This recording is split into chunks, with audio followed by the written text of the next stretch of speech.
saistīts ar žūrijas locekļiem, dalībniekiem. Arī protams, viņš un Zigis var komentēt, kas ir skatītājs simpātijai par pārsteigumu. Man šodien nāca tikai tā ziņa, ja?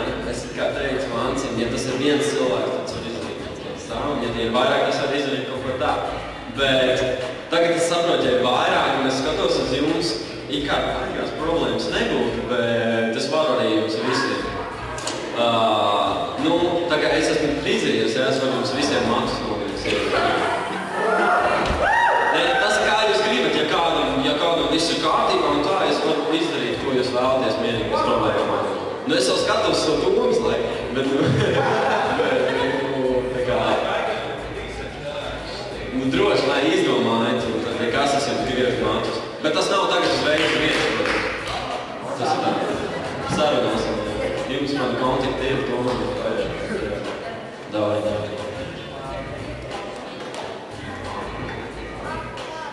Bet to visu vajadzētu apvienot pēc tam, tad, kad jums tie mati būs noliesti, sataisīti, uztaisīsim fotosesiju.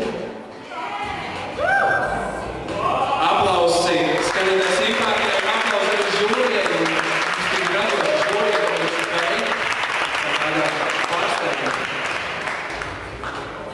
Ko, Maija, tev ir kas sakāms? Kas man ir sakāms, varbūt vēl kāds viņā ir žēja. Tiks ieceram dēļu un paldies jums par pacietību un izturību. Bija prieks sakāt. Varbūt nākamajā reizē es nepiedalīšos. Jā, man bija prieks par ikvienu talantu, un bija vairāk talanti, kuri vēl šodien teica, ka nē, es neiešu, man ir bail. Es šodien